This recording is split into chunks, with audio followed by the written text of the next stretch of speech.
Mini विधानसभा म्हणून ओळखल्या जाणाऱ्या काही स्थानिक स्वराज्य संस्थांच्या निवडणूक प्रकरणात आज सुप्रीम कोर्टात महत्त्वाची सुनावणी होते।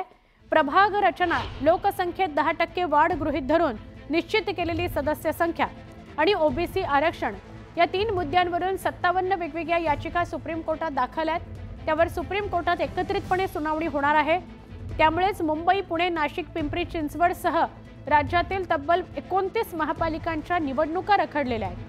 या महापालिकांचा गाडा प्रशासकामार्फत सध्या चालवला जातोय। या प्रकरणी कोर्ट निकाल देणार का याकडे सगळ्यांच्या नजरा लागलेल्या आहेत।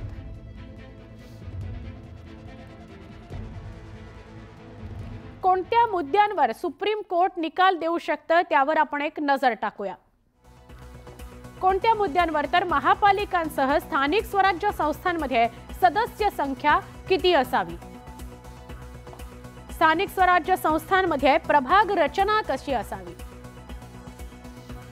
प्रभाग रचना, सदस्य संख्या निवडणूक आयोग की सरकार ठरवणार, ओबीसी आरक्षण याविषयी सुप्रीम कोर्ट निकाल देणार आहे।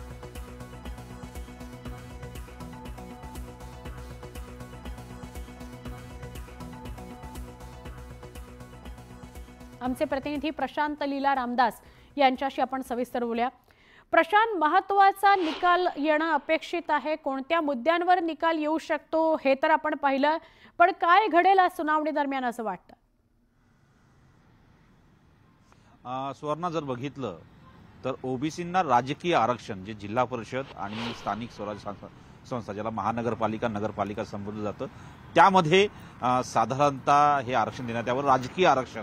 तर त्या संदर्भातली सुनावणी आज सुप्रीम कोर्टात होणार। जसा आपण उल्लेख केला सुवर्ण, 57 वेगवेगळ्या याचिका आहेत। त्यात प्रमुख याचिका जी आहे ती वाघ यांची आहे आणि त्यांच्या विरुद्ध राज्य सरकार अशा प्रकारची याचिका आहे।